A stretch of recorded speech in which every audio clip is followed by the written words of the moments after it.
Dans l'attente de la 9e session du comité de sécurité transfrontalière qui se tiendra à Yaoundé, les échanges entre les délégations du Cameroun et du Nigeria à Abuja du 23 au 26 août 2021 promettent des avancées dans le processus de sécurisation de la frontière commune. Les 5 gouverneurs des régions se trouvant dans la zone frontalière avec le Nigeria sont allés à Abuja, ayant une parfaite maîtrise de ce qui se passe sur le terrain. La situation sécuritaire au niveau de la frontière Cameroun-Nigeria, d'emblée est sous contrôle, nous le savons bien, mais les incursions que nous avions connues avec la secte Boko Haram ont diminué. Cependant, nous faisons face depuis un certain temps à des attaques qui concernent nos bases militaires. Voilà, ça, nous pensons que ça, c'est la stratégie, la nouvelle que l'État islamique a mis sur pied. Et à ce niveau, vous savez, le MINDEF est descendu sur le terrain, il a travaillé avec toutes les forces et des stratégies ont été mises sur pied pour voir dans quelle mesure contrer ces situations. Bon, nous avons également, depuis un certain temps, depuis un mois, nous avons des vagues de repentis qui arrivent au centre de Mémé. Mais il convient de souligner ici que la majorité sont des Nigérians. Et lors de ce forum, il a été discuté des voies et moyens pour le rapatriement ici même au Nigeria. Et s'agissant des réfugiés qui sont au camp de Minawao, ils sont au nombre de 65 000. Nous avons entamé le rapatriement. 5 000 ont regagné le Nigeria. Et également, nous avons, avec le gouverneur de Borno State, nous avons décidé de relancer l'opération qui va redémarrer dès que les routes seront praticables. La situation à la frontière avec le Nigeria est calme. Calme pourquoi? Parce que les derniers développements que nous avons connus consistaient à sécuriser la mission des Nations Unies qui est en charge de l'abornement de cette frontière et qui a opéré dans notre zone entre la région du Nord et la région de l'Adamawa. Les forces de sécurité ont été instruites et nous avons suivi ce problème avec toute la détermination qui sied pour neutraliser tout ce qui pouvait se retrouver autour de cette zone, notamment en prenant en compte le fameux parc du Faro, pour lequel nous partageons les mêmes éléments avec la région sœur de l'Adamawa.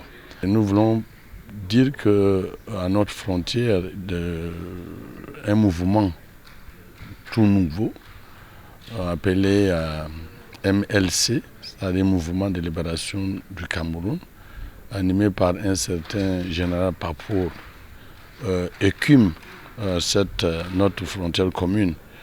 Et leurs inscriptions sont faites à partir du Nigeria. Alors nous pensons donc aujourd'hui, avec la détermination donnée, l'assurance donnée par le gouvernement nigérian, ce mouvement va totalement disparaître et la paix et la sérénité, la sécurité seront véritablement assurées à notre frontière commune. Le Cameroun et le Nigeria s'accordent sur un fait: une synergie d'action dans le combat contre l'extrémisme violent, partant des contacts réguliers entre les autorités frontalières. Ces recommandations avaient déjà été faites en son temps par la très haute hiérarchie et je peux déjà vous dire qu'en 2015, il y a 6 ans, j'ai reçu personnellement le gouverneur de l'État de l'Adamawa dans le cadre des manifestations du 20 mai 2015. Il y est venu avec une importante délégation. Il a été très impressionné d'assister au défilé militaire, civil et militaire à Garoua. Et vous savez, malheureusement, parce que eux, presque tous les 4 ans, il y a un système d'élection qui permet de changer. Bon, celui qui l'a remplacé n'était pas dans la même lignée que celui avec qui on avait noué des relations. Mais ce qui est là, c'est que nous avons instruit nos autorités de base, c'est-à-dire sous-préfets et préfets, qui sont tout le long de la frontière, d'entretenir avec les autorités frontalières des contacts permanents. Ce qui est et qui nous permet aujourd'hui, lorsque un cas de criminalité ou de banditisme s'opère chez nous, nous procédons à l'arrestation et nous remettons le malfaiteur et vice-versa. Ça marche très bien et vraiment nous avons pu avancer dans la résolution de certains problèmes transfrontaliers qui mettaient à mal la cohésion sociale et surtout le vivre ensemble. Avec le gouverneur de Borno, nous on est en contact direct. Il a été au moins 3 ou 4 fois à Maroua. Et à chaque fois qu'il est là, nous tenons des réunions élargies à notre sectoriel pour discuter de tous les sujets. Donc pour nous, nous n'allons que enfoncer le clou, pour tout dire. Donc nous sommes en contact direct, téléphonique ou physique. Et très bientôt des descentes communes. Nous nous préparons également pour aller chez eux avec tous les sectoriels, conformément aux résolutions arrêtées dans le cadre de ce forum, pour essayer d'entériner tout ce qui a été arrêté pour renforcer et densifier la sécurité.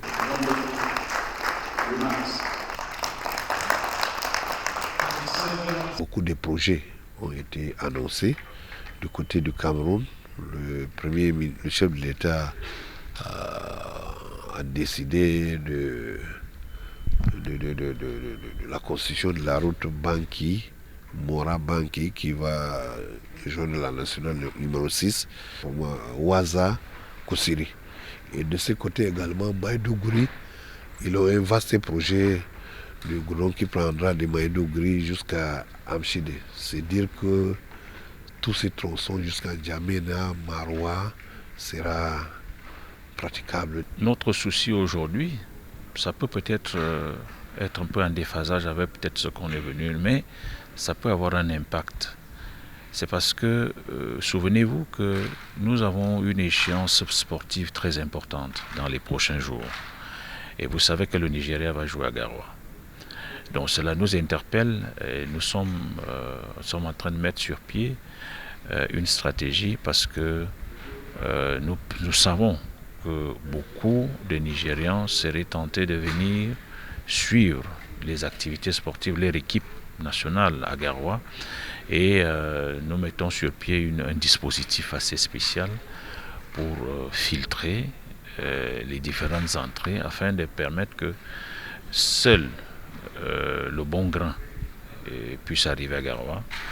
Et je ne peux pas aller plus loin dans les détails pour permettre que cette activité puisse se dérouler sereinement, en toute sécurité, et permettre aussi à ce pays frère de pouvoir participer à cette fête sportive. En marge des travaux à l'hôtel Transcorp Hilton, le ministre délégué auprès du ministre des Relations extérieures chargé du Commonwealth, Félix Mbayou, a été reçu en audience par le ministre nigérian des Affaires étrangères. Au menu de cette audience, la présidence mensuelle du Cameroun au Conseil de paix et de sécurité de l'Union africaine, la gestion des réfugiés avec l'implication du HCR et des organismes humanitaires. Le secrétaire d'État à la Défense chargé de la gendarmerie, Galaxy Toga, a été reçu au ministère nigérian de la Défense pour parler du mémorandum d'entente entre les armées des deux pays. L'échange est allé dans le sens d'une meilleure collaboration entre les chefs militaires. Enfin, le directeur général des douanes a rendu visite à son homologue nigérian en vue d'une meilleure maîtrise de la circulation des marchandises. L'organisation, si possible, des patrouilles mixtes.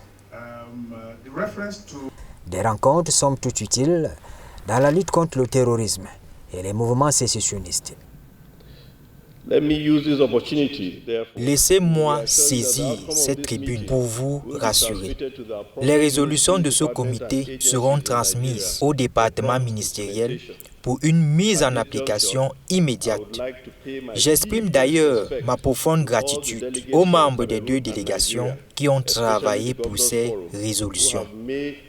Je suis heureux de rappeler que les peuples du Cameroun et du Nigeria doivent toujours avoir à l'esprit qu'ils ne sont pas seulement voisins, mais historiquement, c'est une seule et même famille. Nous avons la responsabilité de renforcer la coexistence pacifique en mettant en place un modèle de gestion de la frontière commune ayant comme valeur la promotion de la sécurité et de la prospérité.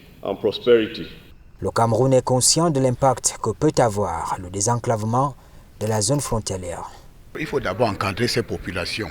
Il faut bien les encadrer pour qu'elles ne soient pas complices des activités terroristes. Donc, il y a les programmes de développement parce que parfois les terroristes profitent de la précarité, n'est-ce pas, de la pauvreté, des personnes en détresse pour dire qu'on peut mieux faire. Donc, je crois qu'il y a un plan de développement dans les régions au niveau de nos frontières. Ils vont se concerter, ces plans seront engagés et qu'on va occuper les populations. Ils ont parlé de l'éducation des jeunes, ils ont parlé des infrastructures, ils ont parlé des projets de développement qui peuvent engager les jeunes pour que ces jeunes ne soient plus manipulés par les terroristes qui promettent monts et merveilles. Donc je crois globalement que ces projets, c'est des projets très importants et les gouverneurs, d'ailleurs ils vont se rencontrer régulièrement, les deux chefs d'État ont donné cet accord que les gouverneurs se rencontrent régulièrement pour échanger. Et je crois qu'au cours des échanges, ils trouveront des solutions adaptées, n'est-ce pas, aux spécificités de chaque région. Parce que quand on parle de l'état de Borno pour aller à l'état de la Damawa ou la région du nord-ouest et du sud-ouest, on ne rencontre pas les mêmes défis sécuritaires, n'est-ce pas, comme la région de l'extrême nord ou la région du nord. Donc, nous avons des problèmes spécifiques qui seront gérés de manière spécifique. Mais globalement, les travaux se sont déroulés et les défis sécuritaires ont été abordés.